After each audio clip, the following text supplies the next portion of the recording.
You sure did.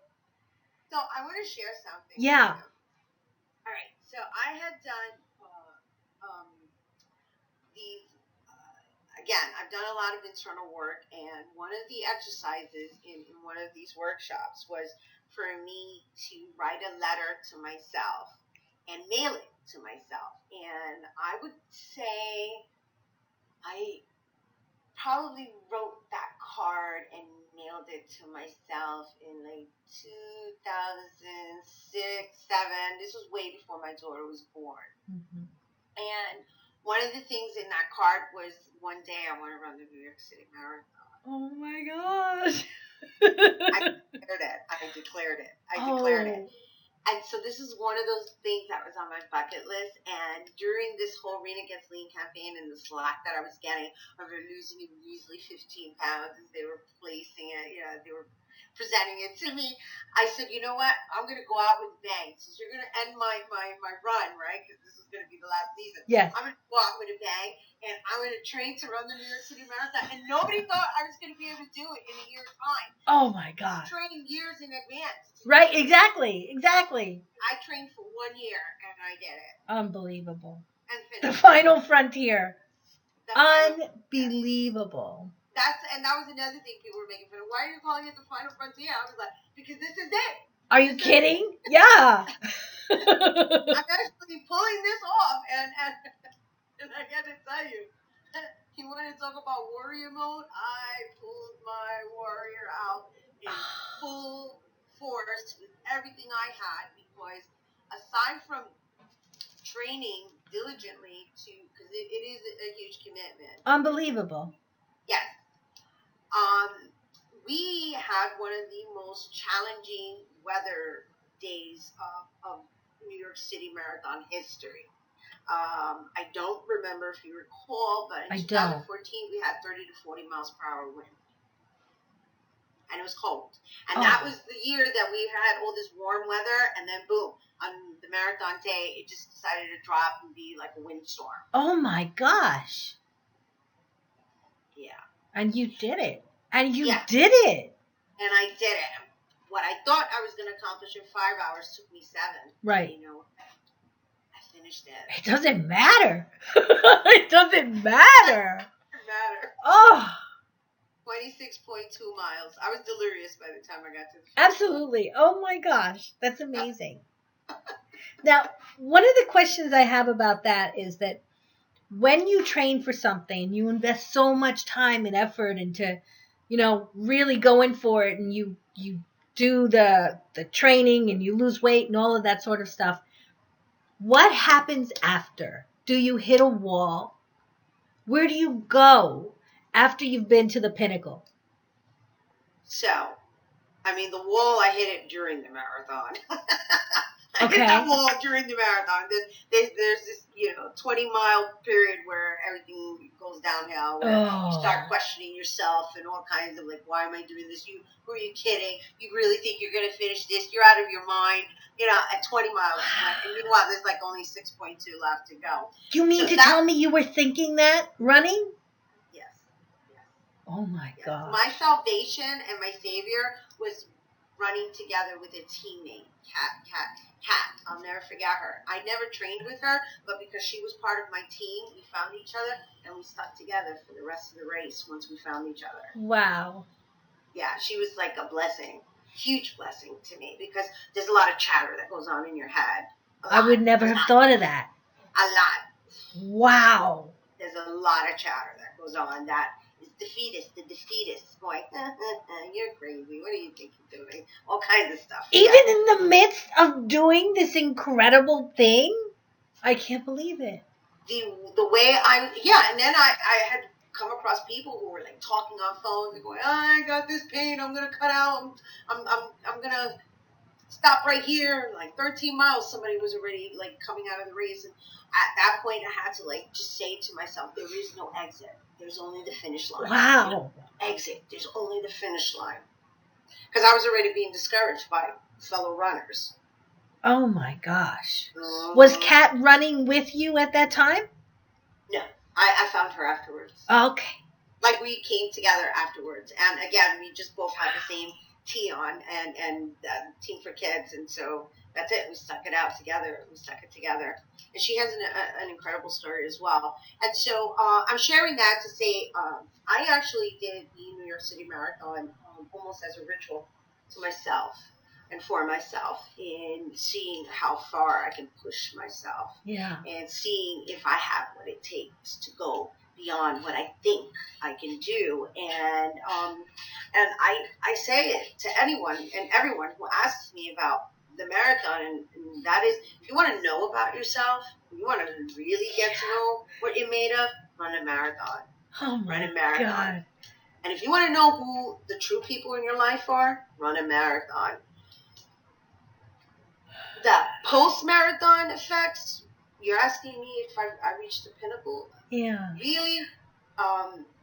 What's interesting is that I did the marathon with a purpose of really seeing how far I'm willing to go, and I did it as an exercise, and I accomplished it. And so that, in all honesty, was just the opening of something bigger that has been my marathon for the past 6 years. No, 6 years. I have something that's been in development for 6 years that I question, myself, and I'm always doing the double Dutch dance, and so I ran the New York City Marathon to break through and really just jump and get to the finish line, and that's where I'm at now.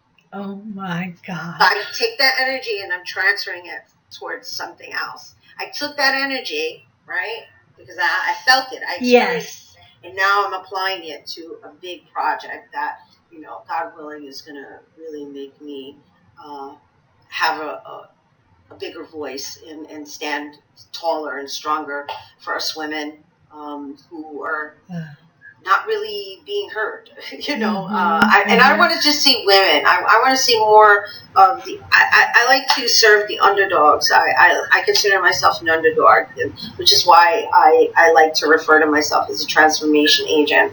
I would like to be this representative of what it means to transform. Yes. Yeah. Yes. Rhina, this has just been such a treat. I can't tell you. Thank you. From Thank the you beginning. for inviting me to actually share me with you. I'm used to having everybody share with me, and so this is a treat for me too. I've been such a fan of yours since the first conversation that we had. And I've watched Reina Gets Lean, and I'm often on your Facebook page. And one day I was feeling so blue. And that was when I saw all the pictures of you doing the marathon and wearing the medals. And I was like, you know what? If Reina can do that, break through whatever mental stuff is going on, I can do it too. Nice. So many times you pulled me back up, and I thank you from the bottom of my heart.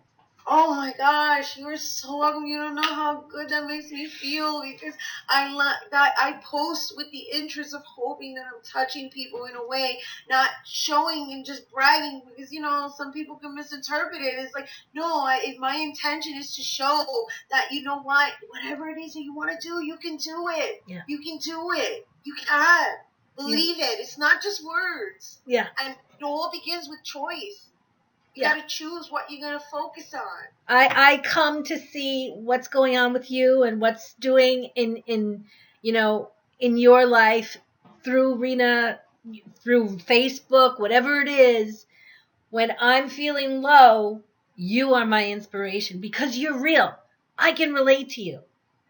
It's not like you have, all this outside stuff where people are doing stuff for you. You sweat every single mile.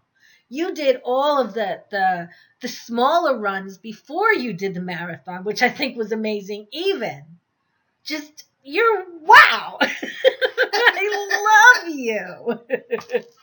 I really appreciate that, Andrea. It's so nice to have it reflected back. Yes, because what you're sharing with me is the small steps, right? The baby steps. But the idea is that you have a destination to get to, and you work towards it. And so, if it takes, just walking first, and you walk, and then after you walk, you trot a little bit, and then you jog, and then if you can run, then you run.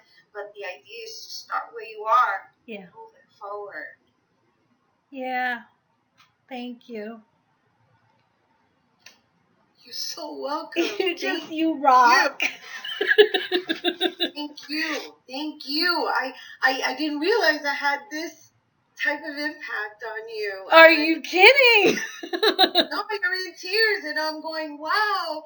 Oh my gosh, this is so fulfilling for me. It's so fulfilling for me to know that I assist you in your process, Yes. and that we're here assisting each other as sisters, even though we're not necessarily talking to each other. Exactly. Well, it's the energy. We share the same vibe.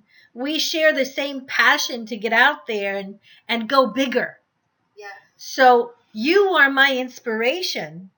You give me that space to see inside myself to go bigger.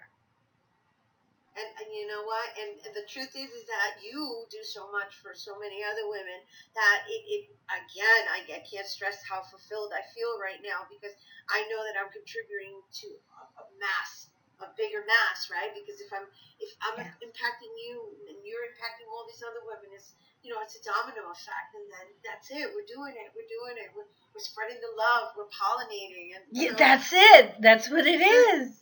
Yes, I love it.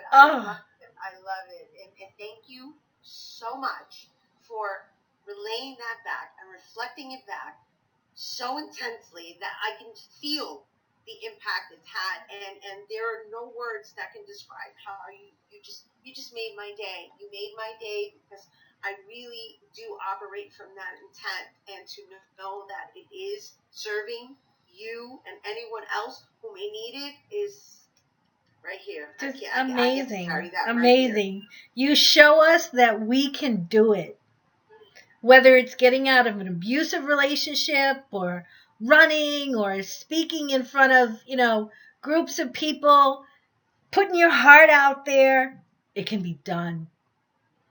Yeah. And it's to make the world a better place. It is to make the world a better place. And I do want to end on this note of referencing social media, right? With regards to just social consciousness. I come from a place of social consciousness, and while I'm comedic and I'm a little avant-garde, I'm a little out there, and I play sometimes I'm serious, sometimes I'm spiritual. But one thing I am is conscious about the messages that I'm putting out there, because at the end of the day, we're sharing each other's stories and each other's messages, and we're contributing to each other. Why not enhance each other? Yes. I'm all about the elevation. Yes. So it has been my pleasure sharing this time with you, and thank you for your interest, and may it blossom into something bigger and grander for you, for your book, Lovin' the Skin You're In. Love that book. That's right. Conversation later about, it's nice. It's really nice, and I can see it in your energy, in your smile, that you're going to have a great day today, and you yourself are very fulfilled, and it's really a nice reflection to look at. Oh, really gosh. You got me like walking 6 feet up off the floor. And the fact that we're two different cultures, and the racial aspect didn't even come into the conversation, which is another thing I paid attention to. Well, I think of you as a sister. Right. But the truth is I'm Latina, and a lot of people identify me as Latina, and I don't think that came up in any of your questions. Not at all. And that's what I mean. Like, from one sister to another, we're humanitarians at the end of the day, elevating our existence. Yes. It's been my honor. Thank you. My pleasure, darling. Okay. Rest of your day. All right, you too. Can't wait to see the results. Okay. Bye. All right. Blessings to you. Thank you, and to you.